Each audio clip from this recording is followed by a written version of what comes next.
आपका मेरे दोस्त आपका पहला प्रश्न है और आपको मैं बता दूं 40 प्रश्न इस वीडियो में करवाने वाला हूं। अगर जितने विद्यार्थी ईमानदारी से तैयारी कर रहे हैं कमेंट सेक्शन में जरूर बताइएगा कि आपने कितने का जवाब दिया। जितने विद्यार्थी अगर 20 का जवाब दे रहे हैं तो समझ जाइएगा कि आपकी तैयारी बहुत ही बेहतरीन चल रही है, ठीक ठाक चल रही है। तो चलिए हम लोग चलते हैं अपने पहले प्रश्न की ओर। आपका पहला प्रश्न है कि 12 ताप विद्युत एवं कारखाना ताप विद्युत केंद्र की स्थापना किस जिले में की गई है। तो जल्दी जल्दी इसका आंसर बताएं मेरे दोस्त। आप सभी को बताना चाहूंगा कि ये सारे प्रश्न आए हुए हैं तो किसी भी प्रश्नों को मजाक में आप लोग मत लीजिएगा। आपका प्रश्न है तो इस दोस्तों इसका राइट आंसर हो जाएगा ऑप्शन नंबर ए वाला। जिन विद्यार्थियों ने ए नंबर ऑप्शन का राइट आंसर बताया उनका बिल्कुल सही है कि 12 ताप विद्युत एवं कारखाना ताप विद्युत केंद्र की स्थापना किस जिले में है। इलाहाबाद में जिले में, यानी कि इलाहाबाद क्या भैया, प्रयागराज में है। अब इसको प्रयागराज समझिए, ठीक है। आपका दूसरा प्रश्न है, जल्दी जल्दी इसका आंसर बताएं मेरे भाई। कह रहा है कि उत्तर प्रदेश में भारतीय सूचना प्रौद्योगिकी संस्थान जहां स्थापित किया गया है वह जगह है। तो दोस्तों ये जीके का बहुत ही महत्वपूर्ण प्रश्न है। तो दोस्तों आप सभी को बताना चाहूंगा इसका राइट आंसर हो जाएगा क्या भैया, इसका राइट आंसर इलाहाबाद, यानी कि इलाहाबाद का मतलब मेरे भाई, इलाहाबाद का मतलब हो जाएगा प्रयागराज। अब इसका नाम रख दिया गया है, इलाहाबाद का नाम बदलकर प्रयागराज कर दिया गया है। उम्मीद करता हूं एक एक बातें समझ में आ रहा होगा। आपका 3 नंबर का प्रश्न आपकी स्क्रीन के सामने है। तीसरा नंबर का प्रश्न है मेरे भाई, तीसरा नंबर का प्रश्न कह रहा है कि उत्तर प्रदेश में कृत्रिम रबड़ का कारखाना अवस्थित है। तो ये प्रश्न अगली बार आया हुआ उत्तर प्रदेश यूपी पुलिस में, तो इस प्रश्नों को टिक लगा लीजिए, इंपॉर्टेंट है कि उत्तर प्रदेश में कृत्रिम रबड़ का कारखाना अवस्थित है। तो कहां पर अवस्थित है दोस्तों, तो याद रखिएगा गाजियाबाद में अवस्थित है। कहां पर, गाजियाबाद में अवस्थित है। तो हम लोग चलते हैं अपने अगले प्रश्न की ओर। आपका 4 नंबर का प्रश्न है मेरे भाई, कह रहा है कि आचार्य महावीर प्रसाद द्विवेदी का जन्म उत्तर प्रदेश के किस शहर में हुआ था। तो यूपी जीके का प्रश्न दोस्तों आपकी परीक्षाओं में देख लेना, मैं चैलेंज करता हूं अगर आप कंटिन्यू बचे 39 दिनों तक हमारे साथ तैयारी करेंगे तो आपको खुद ही पता चलेगा कि जीएस जीके पर और हिंदी पर आपने क्या कमांड किया है। कह रहा है कि आचार्य महावीर प्रसाद द्विवेदी का जन्म उत्तर प्रदेश के किस शहर में हुआ था। तो दोस्तों याद रखिएगा इसका राइट आंसर हो जाएगा ऑप्शन नंबर बी वाला, रायबरेली। रायबरेली में आचार्य महावीर प्रसाद द्विवेदी का जन्म हुआ था। उम्मीद करता हूं बातें समझ में आ रही होगा। 5 नंबर का प्रश्न है, जल्दी जल्दी इसका आंसर बताने की कोशिश करिए मेरे भाई। 5 नंबर का प्रश्न है कि अखिल भारतीय महिला आमंत्रण प्राइस मनी हॉकी प्रतियोगिता का उत्तर प्रदेश के किस शहर में किया जाता है। बहुत सारे बच्चे आंसर दे रहे हैं, बहुत अच्छे भाई साहब, आप लोगों का इतना ज्यादा कमेंट आ रहा है, बहुत बहुत धन्यवाद आप सभी का, आप लोग इतना प्यार दे रहे हैं इस चैनल को। आपका अगला प्रश्न है कि अखिल भारतीय महिला आमंत्रण प्राइस मनी हॉकी प्रतियोगिता का उत्तर प्रदेश के किस शहर में किया जाता है। तो दोस्तों जितने विद्यार्थियों का आ रहा है वाराणसी, बिल्कुल सही, आप लोग वाराणसी में है इसका राइट आंसर। हम लोग चलते हैं अपने अगले प्रश्न की ओर। अगर आपने 20 का जवाब दे दिया है तो कमेंट सेक्शन में जरूर बताइएगा कि मैंने सर 40 में से कितने का जवाब दिया। जितने भी प्रश्न का आप जवाब दे पाए ईमानदारी से बताइएगा। राजकीय बौद्ध संग्रहालय निम्न में से कहाँ अवस्थित है। तो मेरे भाई याद रखिएगा ये कुशीनगर में अवस्थित है। ये राजकीय बौद्ध संग्रहालय निम्न में से कहाँ अवस्थित है, तो कुशीनगर में अवस्थित है। ऑप्शन नंबर ए वाला सही हो जाएगा। आपका अगला प्रश्न है मेरे भाई, आपका अगला प्रश्न है, कह रहा है कि कुषाण एवं गुप्त युगीन संस्कृति का एकमात्र राजकीय संग्रहालय कहाँ है। तो दोस्तों याद रखिएगा इसका जो राइट आंसर हो जाएगा ये मथुरा हो जाएगा, मथुरा हो जाएगा। तो इसका राइट आंसर हो जाएगा ऑप्शन नंबर डी के साथ। आपका अगला प्रश्न है, जल्दी जल्दी इसका आंसर बताइए कि डॉक्टर भीमराव अंबेडकर संग्रहालय एवं पुस्तकालय कहाँ है। जल्दी से इसका आंसर बताइए, देखते हैं हमारे कितने विद्यार्थी इसका राइट आंसर बता पाते हैं। तो आप सभी को मैं बताना चाहूंगा कि जो डॉक्टर भीमराव अंबेडकर संग्रहालय एवं पुस्तकालय है ये मेरे भाई रामपुर में स्थित है। ऑप्शन नंबर डी वाला सही होगा। जितने विद्यार्थी डी नंबर दे रहे हैं इनका very good very good very good, बहुत बहुत बेहतरीन जवाब दे रहे हैं आप लोग। आपका 9 नंबर का प्रश्न, आपकी तैयारी बहुत बेहतरीन है, उम्मीद है। राजकीय जैन संग्रहालय कहाँ है। तो दोस्तों जल्दी से इसका आंसर बताइए। जल्दी से बहुत सारे विद्यार्थी कमेंट कर रहे हैं कि राजकीय जैन संग्रहालय कहाँ है। तो दोस्तों आप सभी को बताना चाहूंगा कि जितने विद्यार्थी इसका आंसर दिए हैं मथुरा, बिल्कुल सही आपका जवाब कि राजकीय जैन संग्रहालय ये मथुरा में स्थित है मेरे भाई। आपका अगला प्रश्न, अगर वीडियो पसंद आ रहे हो तो वीडियो को लाइक जरूर करिएगा, क्योंकि यहाँ पर वही सारे प्रश्न करवाए जाएंगे जो सिलेक्टेड हैं और आपकी परीक्षाओं में आने आ सकते हैं। स्वतंत्रता संग्राम संग्रहालय कहाँ है? तो दोस्तों याद रखिएगा, स्वतंत्रता संग्राम संग्रहालय ये मेरठ में स्थित है। ऑप्शन नंबर बी वाला सही होगा। जिन विद्यार्थियों का मेरठ हो रहा है इसका राइट आंसर तो बिल्कुल बेहतरीन, बिल्कुल जबरदस्त जिंदाबाद प्रश्न है और आप लोग बहुत प्रेम से इसका आंसर दे रहे हैं। जितने विद्यार्थियों को मेरठ आंसर आ रहा है बहुत बहुत बेहतरीन। आपका 11 नंबर का प्रश्न है, जल्दी से इसका आंसर बताने की कोशिश करिए। 11 नंबर का प्रश्न है मेरे भाई कि उत्तर प्रदेश का कौन सा जनपद 4 राज्यों की सीमा से लगा हुआ है? तो दोस्तों याद रखिएगा, उत्तर प्रदेश का कौन सा जनपद 4 राज्यों की सीमा से लगा हुआ है? तो दोस्तों याद रखिएगा, इसका राइट आंसर हो जाएगा ऑप्शन नंबर ए वाला, सोनभद्र हो जाएगा मेरे भाई, सोनभद्र। जितने विद्यार्थियों का आंसर आ रहा है आपका बिल्कुल सही है। दोस्तों देखेंगे कि यही सारे प्रश्न आपके पेपर में आए हुए हैं, इससे बाहर कोई प्रश्न जाने वाला नहीं है। बचे 39 दिन, बस प्रैक्टिस करते चलिए, प्रैक्टिस को हल करिए। नोएडा उत्तर प्रदेश के किस जिले में अवस्थित है, यानी कि स्थित है? तो देखते हैं कितने विद्यार्थी इसका आंसर दे पाते हैं। तो आप सभी को बताना चाहूंगा, नोएडा उत्तर प्रदेश के किस जिले में स्थित है? तो याद रखिएगा ये गौतम बुद्ध नगर में स्थित है, गौतम बुद्ध नगर में स्थित है मेरे भाई। ऑप्शन नंबर ए वाला सही होगा। आपका अगला प्रश्न है, आपकी स्क्रीन के सामने है, जल्दी जल्दी इसका आंसर बताइए। कह रहा है कि उत्तर प्रदेश के निम्नलिखित में से जनपदों में से कौन सा क्षेत्रफल की दृष्टि से में सबसे छोटा है? तो दोस्तों याद रखिएगा, इसका राइट आंसर हो जाएगा ऑप्शन नंबर ए वाला, वाराणसी क्षेत्रफल की दृष्टि से सबसे छोटा है। हम लोग चलते हैं अपने अगले प्रश्न की ओर। अगर आपको वीडियो पसंद आ रहा हो तो शेयर जरूर करिएगा मेरे भाई, क्योंकि आप अगर शेयर करेंगे तो हम समझ जाएंगे कि हमारे जितने विद्यार्थी हमारे चैनल से बहुत ही प्रेम से जुड़े हुए हैं और बेहतरीन तैयारी कर रहे हैं। उत्तर प्रदेश राज्य का कौन सा जिला नेपाल के साथ अपनी सीमा साझा नहीं करता? तो दोस्तों याद रखिएगा, इसका राइट आंसर हो जाएगा ऑप्शन नंबर सी वाला, सीतापुर। जितने दोस्त हमारे सीतापुर आंसर दे रहे हैं उनका बिल्कुल सही है, सीतापुर। देखते हैं 40 में से कितने का जवाब दे पाते हो। 14 नंबर का प्रश्न कंप्लीट होता हुआ आपका 15 नंबर आपकी स्क्रीन के सामने है।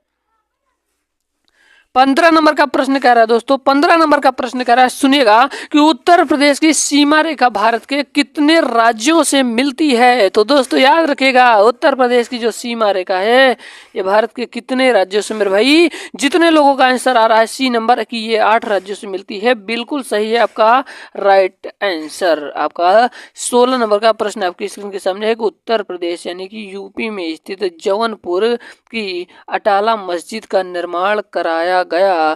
तो दोस्तों याद रखिएगा, ये जितने विद्यार्थियों का राइट आंसर ये वाला आ रहा है कि शक राजवंश के शासक इब्राहिम शाह के द्वारा, बिल्कुल सही मेरे भाई। इसका राइट आंसर हो जाएगा ऑप्शन नंबर ए वाला। आपका अगला प्रश्न है दोस्तों, अगला प्रश्न है कि निम्न में से कौन सा गलत है? बहुत ही महत्वपूर्ण प्रश्न है। सारे प्रश्न यूपी पुलिस में आए हुए हैं, तो किसी भी प्रश्नों को मजाक में लेने की गलती ना करें, क्योंकि एक एक प्रश्न आपको पछताने को हो जाता है। तो सारे प्रश्नों को ध्यान से पढ़ते चलिए। निम्न में से कौन सा गलत है? तो दोस्तों याद रखिएगा, इसमें कौन गलत है? भारतीय सरकरा समिति 1922 में गलत है, बिल्कुल गलत बात है। इसका मतलब राइट आंसर जाएगा ऑप्शन नंबर ए के साथ। आपका नेक्स्ट प्रश्न आपकी स्क्रीन के सामने है, कह रहा है मेरे भाई कि किस वर्ष कानपुर में सरकरा प्रौद्योगिकी के इंपीरियल संस्थान की स्थापना की गई? तो दोस्तों याद रखिएगा, इसका राइट आंसर हो जाएगा ऑप्शन नंबर डी के साथ, ऑप्शन नंबर डी के साथ 1936। उम्मीद करता हूँ सारी बातें सारी चीजें बिल्कुल बेहतरीन ढंग से समझ में आ रही होंगी। चलिए अगला प्रश्न आपकी स्क्रीन के सामने है, कह रहा है कि लक्ष्मीपति सिंघानिया हृदय रोग संस्थान कहाँ स्थित है? तो दोस्तों याद रखिएगा, इसका राइट आंसर हो जाएगा, ये कानपुर में स्थित है, ऑप्शन नंबर बी वाला सही होगा। आपका अगला प्रश्न आपकी स्क्रीन के सामने हो, 20 नंबर का प्रश्न, उत्तर प्रदेश गन्ना शोध परिषद किस शहर में स्थित है? तो दोस्तों याद रखिएगा, इसका जो राइट आंसर हो जाएगा, ना तो लखनऊ, ना तो कानपुर, ना तो मिर्जापुर, ये इन तीनों में से कोई नहीं। इसका मतलब right answer option number D वाला हो जाएगा, इनमें से कोई नहीं। आपका अगला प्रश्न है 21 नंबर का प्रश्न आपकी स्क्रीन के सामने है। जल्दी जल्दी आप लोग इसका आंसर बताने की चेष्टाएं करिए, कोशिश करिए। बेहतरीन, बहुत जबरदस्त, जिंदाबाद, बहुत जबरदस्त आप लोगों के आंसर आ रहे हैं दोस्तों। कि भारत की पूर्व प्रधानमंत्री श्रीमती इंदिरा गांधी की पूर्ण स्मृति में किस प्रतियोगिता का आयोजन किया जाता है? तो दोस्तों याद रखिएगा, इसका राइट आंसर हो जाएगा इंदिरा मैराथन, इंदिरा मैराथन। अगला प्रश्न दोस्तों कि किस वर्ष उत्तर प्रदेश में किसान बड़ी योजना लागू की गई है। तो दोस्तों याद रखिएगा इसका जो राइट आंसर हो जाएगा ये हो जाएगा 1992। ऑप्शन नंबर ए वाला सही हो जाएगा। अगला प्रश्न है मेरे भाई कह रहा है कि केंद्रीय औषधि अनुसंधान संस्थान की स्थापना किस वर्ष की गई। तो बहुत महत्वपूर्ण प्रश्न है, तो टिक लगा लीजिए, इसको इम्पोर्टेंट कर लीजिए, कॉपी में नोट कर लीजिए। तो 23 नंबर का प्रश्न जाएगा आपके ऑप्शन नंबर ए के साथ 1951 जितने स्टूडेंट का आंसर आ रहा है बिल्कुल सही है। आपका 24 नंबर का प्रश्न आपकी स्क्रीन के सामने है कि उत्तर प्रदेश के पहले मुख्यमंत्री कौन थे। तो दोस्तों याद रखिएगा उत्तर प्रदेश के जो पहले मुख्यमंत्री थे वो सुचेता कृपलानी। कौन? सुचेता कृपलानी थे। ऑप्शन नंबर सी के साथ जाएगा। आपका 25 नंबर का प्रश्न आपकी स्क्रीन के सामने है। उत्तर प्रदेश राज्य में ग्रीष्म ऋतु में औसत अधिकतम तापमान कितना होता है। तो दोस्तों याद रखिएगा इसका जो राइट आंसर, जितने विद्यार्थी इसका आंसर दे रहे हैं 40 डिग्री सेल्सियस बिल्कुल सही हो जाएगा। इसका राइट आंसर हो जाएगा 40 डिग्री सेल्सियस। ठीक है, हम लोग चलते हैं अपने अगले प्रश्न की ओर। आपका अगला प्रश्न आपकी स्क्रीन के सामने है, जल्दी जल्दी इसका आंसर बताइए। आपका भैया अगला प्रश्न कह रहा है कि राजकीय, मेरे भाई अगला प्रश्न आपके सामने आपसे कह रहा है कि बहुत ही ज्यादा जितने प्रश्न करवा रहा हूँ सारे बहुत इंपॉर्टेंट है। राजकीय पुरातत्व संग्रहालय कहाँ है। तो दोस्तों याद रखिएगा ये कहाँ पर स्थित है, ये कन्नौज में स्थित है। ऑप्शन नंबर डी वाला सही हो जाएगा। आपका अगला प्रश्न है, कह रहा है कि जियादुनी बर्नी किस जनपद का निवासी था। तो दोस्तों याद रखिएगा ये कहाँ का निवासी था। तो ये था मेरे भाई बुलंद शहर का निवासी था। कहाँ का? बुलंद शहर का निवासी था। ऑप्शन नंबर बी वाला सही होगा। आपने कितने का जवाब दिया है अभी तक, जल्दी जल्दी कमेंट में बताइए। अमीर खुसरो ने किसके विकास में अग्रणी भूमिका निभाई। तो दोस्तों याद रखिएगा इसका जो राइट आंसर हो जाएगा ऑप्शन नंबर सी के साथ खड़ी बोली। आपका 29 नंबर का प्रश्न है, कह रहा है कि लोक कला संग्रहालय कहाँ पर है। तो दोस्तों मेरे भाई याद रखिएगा ये लखनऊ में स्थित है। ऑप्शन नंबर ए वाला सही होगा। आपका 30 नंबर का प्रश्न है, जल्दी से इसका आंसर बताइए कि प्रांतीय हाइजीन इंस्टीट्यूट कहाँ है। तो दोस्तों याद रखिएगा इसका जो राइट आंसर हो जाएगा ये लखनऊ हो जाएगा। हम लोग चलते हैं अपने अगले प्रश्न की ओर। आपका 31 नंबर का प्रश्न है, निम्नलिखित राज्यों में से किस से उत्तर प्रदेश की सीमा नहीं लगती। तो दोस्तों याद रखिएगा इसका राइट आंसर हो जाएगा ऑप्शन नंबर बी वाला पंजाब के साथ। कहाँ से भैया? पंजाब के साथ नहीं लगती। ऑप्शन नंबर बी वाला सही होगा। आपका 32 नंबर का प्रश्न है कि उत्तर प्रदेश में सबसे कम क्षेत्रफल वाला जनपद कौन सा है। तो आपको बताना चाहूंगा इसका राइट आंसर हो जाएगा संत रविदास नगर। मेरे भाई संत रविदास नगर है जनपद में, क्षेत्रफल में दोस्तों सबसे कम है। हम लोग चलते हैं अपने 33 नंबर के प्रश्न की ओर। उत्तर प्रदेश राज्य का भारत में क्षेत्रफल की दृष्टि से कौन सा स्थान है। तो दोस्तों याद रखिएगा इसका राइट आंसर हो जाएगा ऑप्शन नंबर डी वाला चौथा स्थान है। आपका अगला प्रश्न है कि उत्तर प्रदेश का सबसे बड़ा जिला कौन सा है। तो उत्तर प्रदेश का सबसे बड़ा जिला खलीमपुर खीरी है। सबसे बड़ा जिला खलीमपुर खीरी है। इन बातों को ध्यान रखिएगा, नहीं आ जाएगा तो आप यही करेंगे, अरे सर हम पढ़ाए थे पर हम तो ध्यान ही नहीं दिए। तो सारे प्रश्नों को ध्यान से सुनिए, जल्दी जल्दी इसीलिए करवा रहा। रैपिड टेस्ट डेली आप लोग जुड़ जाया करिए। शाम को 6 बजे हम इसकी क्लास करते हैं, उसके बाद हम लोग जीएस की क्लास स्पेशल करते हैं, plus UP GK special class चल रही है। तो यूपी जीके से बहुत सारे प्रश्न बनेंगे। तो आप पूरे वीडियो को मात्र 30 दिन हमारे साथ देखिए, यकीन मानिए आप कोई भी प्रश्न नहीं छोड़ कर आएंगे। निम्न में से कौन सा राज्य उत्तर प्रदेश का समवर्ती राज्य है। तो मेरे भाई याद रखिएगा ये राजस्थान है। आपका अगला प्रश्न आपकी स्क्रीन के सामने है। 36 नंबर का प्रश्न कर रहा है कि धारुओं द्वारा चावल से निर्मित मदिरा को क्या कहते हैं। तो दोस्तों याद रखिएगा इसका राइट आंसर हो जाएगा जाड़ कहा जाता है। आपका 37 नंबर का प्रश्न, उत्तर प्रदेश में निवास करने वाली बुक्सा जनजाति निम्नलिखित में से किस देवी देवताओं की पूजा करती है।